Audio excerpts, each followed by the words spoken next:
Yeah, so whatever you want to talk about, man. Where you want to start at? Where we were? Let's do this.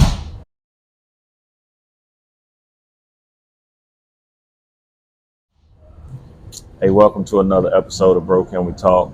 I'm sitting here with my future son-in-law, Mr. James Smith. Thanks Thanks for for coming having on, me. man. I Thanks for appreciate having you. I me. appreciate you.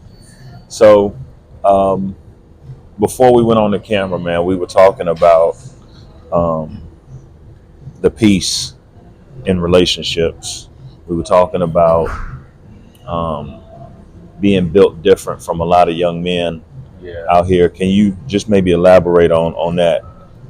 Being that you are in a long distance relationship, elaborate on what being built different as a young man means, and also how that factors into you being in this long distance relationship.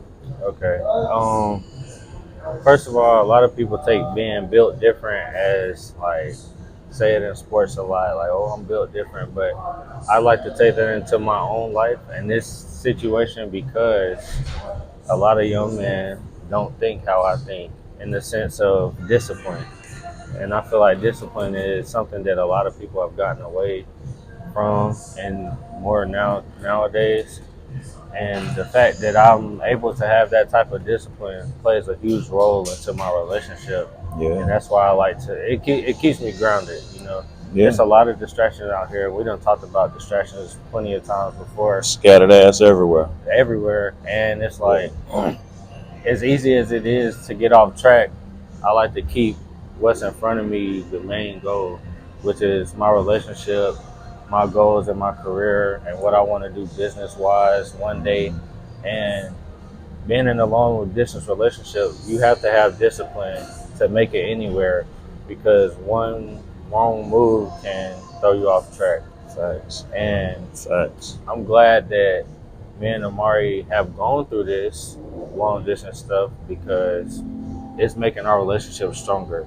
Like we're Mhm. growing individually and together at the same time. It's kind Yeah, of and it's not for everybody to understand it because for most people who aren't disciplined, I speak for that community because that was me when I was your age, for sure, for sure. Um, when you lack that discipline, you need other stuff to make up for, and it's that proximity. So if you're not here, then I'm focused elsewhere right. to find somebody that is here. But I wanted to say to you, like, man, stay the course and don't think yourself strange. Don't let nobody tell you that you're being strange Right. for being built the way you are and for viewing things the way you are. Because, man, I got a lot of solid people around me, but I can count two of them that are super disciplined and they are also achieving at a high level. Right. And it takes that. It takes that locked in focus, man. So, Hmm.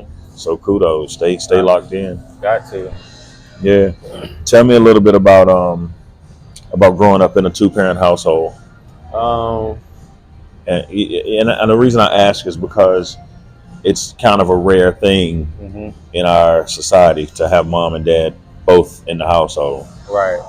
Um, Growing up with both of my parents was definitely a plus because we need both sides of parenting. Hmm. Obviously, like I feel like it's hard on a lot of mothers who have to raise their kids and maybe speaking gender wise, raising their sons Yeah. and they're opposed to raising their daughters, and then vice versa with dads raising daughters Right.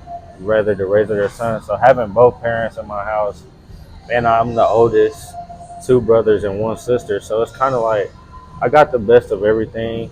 I got that toughness and that grit and all that, the things I was supposed to learn from my dad, and then my mom, who I feel like I take a lot after, like as far as like how I am, like my emotions and all that stuff. I feel like I took after my mom because I act just like her, Yeah. and it was cool having both parents. I can say that. That's what's up, man.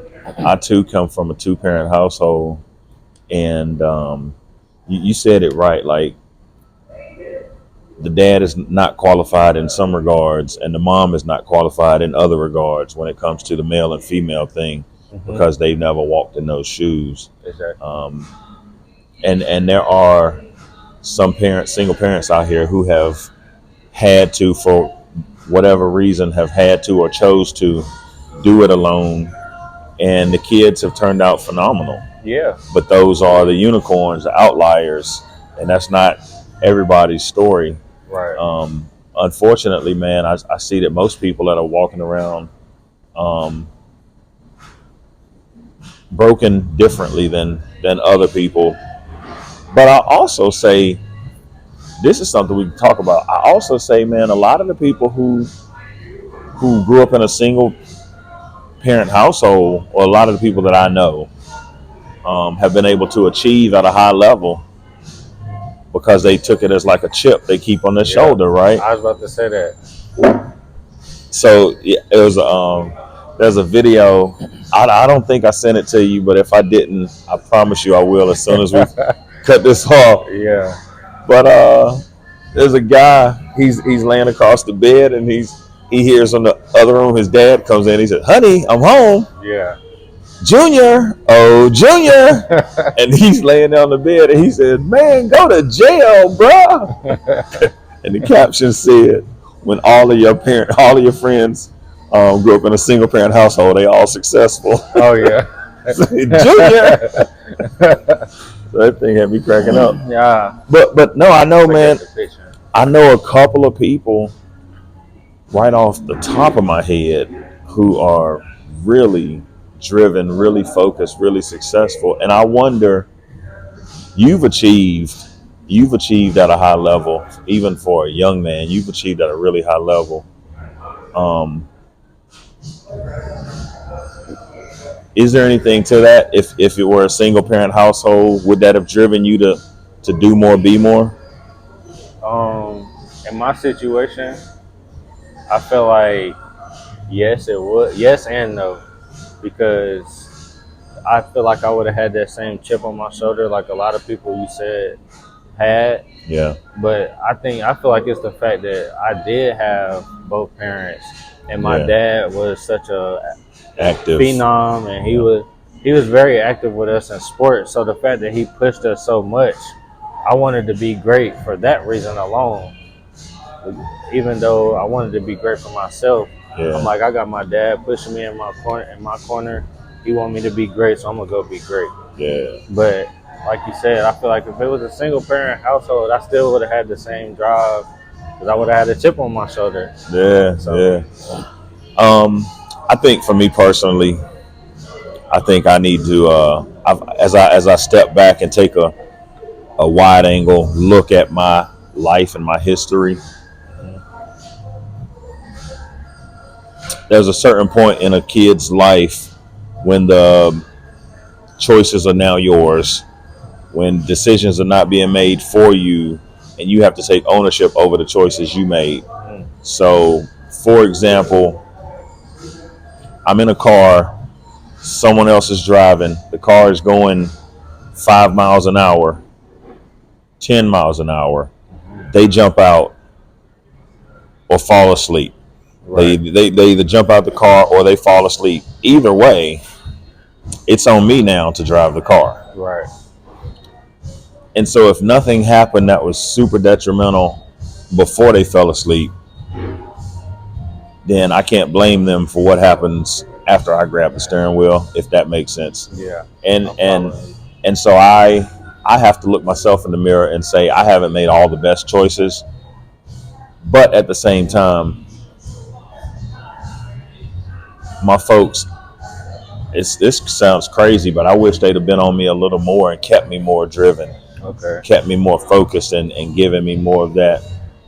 But, again, taking a wide angle look at everything, they did the best they could with the information they had, given the circumstances that we were in. Right. And so they did a phenomenal job parenting, man, especially considering that babies don't come with a manual. Right. And I was the firstborn also out of two. Okay, yeah. Right? So it wasn't like they had screwed it up with my siblings and then got it right with me. Or yeah, you was the first one. I was the first. So, yeah, man, I think in general, it takes getting to a certain age to be able to look back and say, y'all did what you did, salute. Yeah. Right? Because when I was younger, I was too focused on me. Right. to see, and it was just a lot easier to place blame than it is to take that responsibility and accountability, man. Hmm. Um, I had your lady on, my daughter. I had Amari on episode 3, and we talked about the state of manhood, and this conversation goes right into it, where we're talking about that discipline. Hmm. Um, you are about to be 26 years old. I am 26 now. That's right. You are 26 now. Uh huh. The average 26-year-old, what's his focus these days? The average 26-year-old. Well, I know a lot of people around my age that I feel like I'm kind of outgrowing because of that separation of focus of where my focus is and where theirs is at. So a lot of guys now, like, they still stuck in, they want to go out clubbing, which is nothing wrong with clubbing, but I feel like prioritizing is a big thing too. So it's a lot of guys that focus on an image or trying to portray themselves as something instead of focusing on themselves to get where you want to go. I feel like if you choose if you make the easy decisions now, then your life will be harder in the long run. If you make hard decisions now, life will get easier as you go on. That's right. So I feel like a lot of guys, it's a lot that they're complaining about, but they, like you said, they got to look themselves in the mirror because without taking that accountability or realizing like, okay, maybe I should stop doing this so I can get to where I want to go. Maybe For I'm sure. blocking my own For blessings sure. by prioritizing or idolizing stuff that I Hmm. shouldn't be. The parent's job is to give you the tools, right? The parent's job is not to live your life for you, Exactly. but to train you up so that whether, like, some people are on their own since 13, parents Hmm. gave them all the tools they had to give them. Right. Some people have the support up through 30, but at the end of the day, it's not their job necessarily how you quote unquote turn out. It's Hmm. their responsibility how you started out, maybe, Yeah. but not how you turn out. And too many young. I'm not generalizing. I don't mean to generalize. I'm talking about young Damon. Okay. I spent too many years pointing fingers at people around me instead of taking responsibility for it. As a leader, it's very strong of you to recognize that you are outgrowing them. And when we say outgrowing, like, I know you still got genuine love for them. Yeah. It's just that I have to, because of where society is, I have to love me more, Right. at least enough Hmm. that I do more and become more. I Yeah. owe it to myself not to stay here for the next 20 years with you guys. Right. And Um, that's no love lost there. it's really not, man. It's really not. And the day one thing, if I had more people from day one talking in this direction, I'd much rather grow and continue to go with these guys. But I don't know if you've heard this one before, but um, the spaceship only goes to a certain height using those rockets. Hmm. At some point, those boosters fall off Yeah. because their job was to get you to that altitude, and then those boosters fall off, and the rest of the journey, it's not for everybody. Yeah, definitely. Actually, my dad says that a lot. He tells me, he like, everybody can't go with you. Like, that's one of the main things he always says to me, my brothers and my sisters, that everybody can't go with you. So every time that I have came to him about maybe like a friendship problem or something that I was going through with some guys who I thought I was cool with, he was like, well, everybody can't do what you're doing. Yeah, So I that's real. definitely understand where you're coming from. That's real. Man, this is good. This is good. I was having a conversation yesterday, and the brother and I, we were talking about the guilt that he feels, because there is a guilt associated with succeeding, minus the people who may have started with you. Yeah. You know what I mean? Because it's the, oh, he's too good for us, or oh, he's this and that. When really the focus is, or should be, oh, I'm not on that level. and I'm not what he needs me to be to help James get to that level, Right. or else I would still be in that seat. But it's a lot easier, man, to point the blame than it is to take responsibility Yeah. and do that work on yourself, man. So, in a world full of followers, you are 3-time championship winning high school football quarterback, 3-time MVP in all 3 of those championship games. How do you handle the responsibility of leadership? I feel like it's something that kind of came to me naturally, being with the positions that I was put in. I feel like learning leadership through football has sticked with me so much to the point where this is real life, and I want to be a leader in other ways to my brothers and anybody who's willing to follow me. You know, I don't feel like I stir people in the wrong direction. Kind of back to the whole guilt thing. I've always had that sense a little bit with my younger brother, not my youngest brother, but Jordan, little brother, and because I've always felt like athletically he was always just as gifted as I was, just a little bit undersized. So once I start reaching a level of success, I'm looking back and he's not going there either, like going to the same rate as I am. And I'm starting to feel bad because it's like, what can I do to put him in a position to succeed with me? But that's back to the leadership standpoint. All I can do is give him the tools that got me in the same position that I'm in. So I feel like being a leader is something that I don't even always know that I'm doing. Like, people say a lot of times quarterbacks need to lead, be the person to be so outspoken. I was the opposite. Like, I'm real quiet. I'm to myself. Yeah. So I'm like, how I'm going to be a quarterback? How I'm going to be a leader if I don't talk a lot? So my best example was leading by example. Actions speak louder than words. Exactly. Yeah. And that's what. And guess what? In today's society, when everybody's beating on their chest and look at me. Yeah. Showing the way it speaks louder. It really does. I agree. It really does, because with very little talk, if any, I can look at number 7, and that's real leadership because he's doing the work. Right. Yeah. Yeah. I follow John Maxwell, and one of the things that John says is a leader should know the way, a leader should show the way, and a leader should go the way. Right. And that's just it right there. What you just said is knowing the way, showing others the way, but actually doing it. Right. Yeah, that's big, man. I tell you, I didn't really. I've excelled at every job. I can't think of any jobs that I just couldn't get the hang of it, or I just really can't. And I've worked a lot of jobs, but I never identified myself as a leader because I was never tapped on the shoulder and dubbed a leader. Yeah. If nobody said, hey, you're a leader. You know, now I think it's more of a cliche with our kids. We're bringing up Bailey, my youngest. You know, we drop her off at school in the morning. It's be a leader, You're a leader.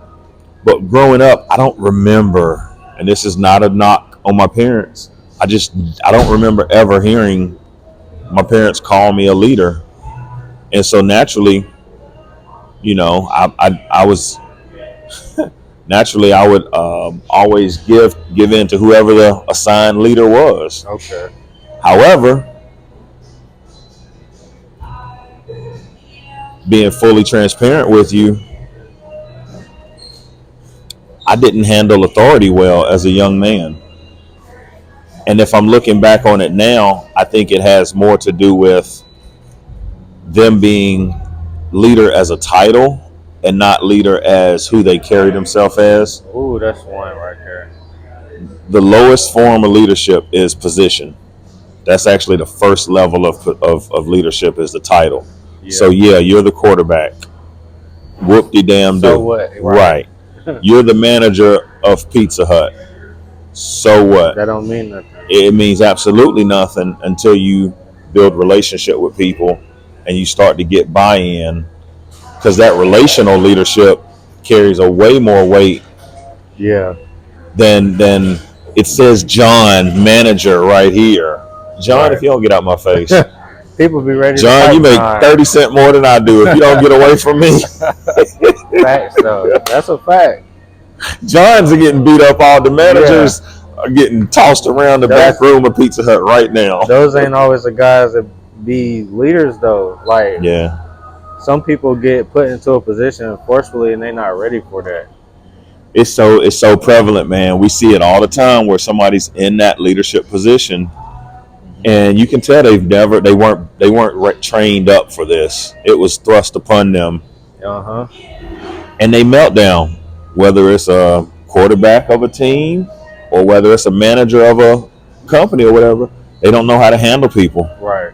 Yeah. And it's ugly, man. It's ugly. I can say it's a lot that transfers over from football to the real world, especially for me, in the sense that we talking about leadership and just being able to be sociable with people. Like on a football team, it's so many guys and we all got different personalities. Yeah. And being a quarterback, I had to learn, okay, this guy, I can talk to him this way. Right. But this guy, I can't so much talk to him like that. Oh, man. You giving me another John Maxwell nugget. It just popped in my mind. So, managers treat everybody the same. Leaders treat everybody individually. Mm-hmm. And that's the true definition of a leader, man, is being able to read the room and say, I can't speak to Morales the same way that I can speak to Roberts, because they have two different chemical makeups, two different things motivate them to get them going. Right. And they're two different people. So obviously I got to connect with them. And that's the thing, getting back to that position level leadership, is that, hey guys, this is what we're going to do. Go do it. That doesn't work for everybody. No. It just doesn't work for everybody. So that's what's up, man. So with regard to today's generation, your generation, and the men of your generation, what do you think is missing in getting them to become more of that leadership role and to really just take accountability for themselves first and foremost? What I think, I feel like self-reflection. I feel like that's something that a lot of people don't do, especially men, because like we get so caught up in the pressures of the world and the pressures that's on us. And like you kind of said, we get the point of blame, okay, maybe I didn't get this job because they didn't do this right, da-da-da. But a lot of time, if we go back and self-reflect, look ourselves in the mirror and be like, what can I do to make me better? Because one thing that I like to speak out into the universe is control what I can control. Like if I can control what I can control, then everything else will fall into place like Yes, sir. little Legos. Yes, sir. So if I do my job, wake up and do what I feel like is going to help me reach my goals every day, then I can't be worried about why this went wrong. If that went wrong, then I'm going to just assume it wasn't the right time and place for me. Go back to my drawing board, then I go to the next day, try it again. Yeah. But if we can get some self-reflection and get more guys together to talk like we're talking, to be a little bit more transparent about how they feel, because a lot of guys don't think that their emotions or feelings matter. Right. So a lot of stuff that happens is that it gets bottled up and it goes into the universe in the wrong way. Yeah, that's real. That's real. I wrote something on my whiteboard. It said, slowly is the fastest way to get to where you want to be. Today's society, everybody's focused on right now. I want to put in 2 minutes worth of work. Yeah. And I want a year worth of compensation for it. Ooh. And again, that just goes back to the discipline that's required to really see that thing through. And so, man, that's what I'm really curious. Where did that come from in you, that being able to delay gratification? Because that's been kind of a theme with you and your relationship with your girlfriend. That delayed gratification, where did that come from? I think me going through what I went through in college, like football, like again, like I'm saying, my football experience is transferred over to my real life experiences. So Yeah. the fact that I always kind of, it don't seem like it, but I've always been like an underdog type of player or athlete. So a lot of guys have counted me out, thought it wouldn't happen, and I just waited my turn. And so when it was my turn, I took over that. Yeah. And then also getting hurt and getting these injuries also brought me back down to reality and humbled me in a way to understand that greatness or success takes time. I wanted to get back on the field so bad, but I couldn't. So it was forcing me to learn how to be patient with myself, forcing me to learn how to relearn my body and relearn how to just walk every day. So that gratification came with experiences like that kept me humble, and I had no other choice but to be patient. Yeah. So now the fact that me and Mari are at a point in our relationship where we kind of get more and more eager to be together, create our own family, get married. It's hard, but like those experiences I went through are helping me with that. Yeah. That's dope, man. Super dope. Super dope. What kind of dad are you gonna be? As far as what, or just What kind of dad? Give me the whole nine. What kind of dad are you gonna be? Are you gonna be the dad that's really cracking down on the homework? Are you gonna be the dad that's I'm in my man cave, leave me alone? I want to be. I want to have a little equal balance. Yeah. Like I don't want to ever let my children feel like I'm neglecting them because I want alone time. But I feel like it's important that I get alone time so I can get them the best me Yes, sir. as well. Yes, sir. Also, definitely gonna be on the homework thing. Yes, sir. That's important to me because people, with me being a teacher, I can see how parenting levels are different. Oh yeah. As far as like people just doing their homework or simple tasks that they can't complete because of maybe what's going on at home. And I don't want our future kids to get into an area where somebody can judge them because of something simple as doing your homework or not being able to be presentable, stuff like that. Yeah. So I want to make sure our kids get the best of both worlds. Good stuff, man. So again, you have an active father, active mom. Do you have any parenting fears? I do. I just know that it's going to be a time and place for discipline with our kids. Yeah. And I'm scared of how to approach it. Like, I don't know if I want to go the old fashioned route or try to take a new approach to it to still get our kids to understand discipline without feeling like we have to put our hands on it. Well, no, and that's a good thing to be mindful of before you have children. But I'll tell you this: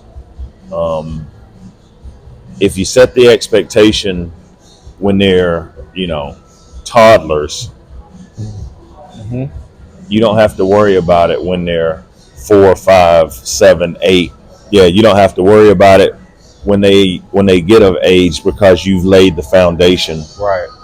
in the earlier years. Yeah. And so you're going to do fine as long as it's something as simple as, maybe popping a hand or letting them know you're really serious when you do say no, because it could start small. The kid is 17, 18 months and you're telling them no and they laughing at you. Yeah. That's a good sign you're not getting through. Right. They're laughing and still doing it. You're not for real. Yeah, so there's absolutely nothing wrong with, popping the hand, whatever. And I'm not condoning physical discipline and correction, but the Bible says, "Spare the rod and spoil the child," and we don't want the child to be spoiled. So, I'll take, for example, my oldest son Kyle and my youngest child Bailey. They both are the same as myself in that tenderhearted. When they were kids, man, when they were younger, there's a look that I would give them, and they would just break down crying. So I had to stay away from that look because, and so you want that kind of level of reverence, but it also depends on the child. If the child is just, no, what you gonna do about it, daddy? Right. You might have to. Yeah, I have to go on that dusty roads.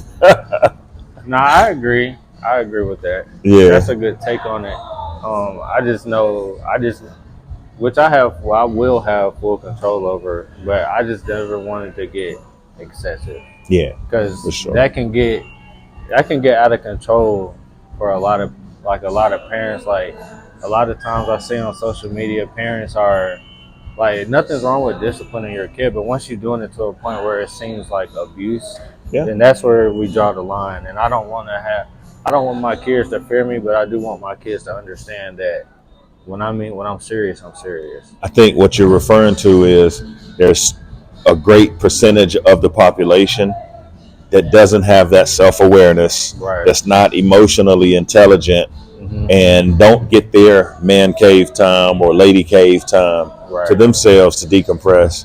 And that's kind of, I'll say it, that's my generation. We were raised by that, where the cares of the world were taken out on the child. Yeah. I'm at the factory, I'm getting yelled at by Mr. Charlie, and then I got to come home and deal with you not listening to the teacher, and that was it. And you was getting all of what he wanted to give Mr. Charlie. No offense to all the Mr. Charlies out there, but nothing wrong with the Mr. Charlies. Yeah, but no, and so it just takes that emotional intelligence piece, man. And a lot of this stuff is new in today's society that wasn't there years ago, man. Look, man, I want to thank you for coming by and blessing the podcast with just this conversation. Yeah, I appreciate you having me. I was excited about this. Once I figured out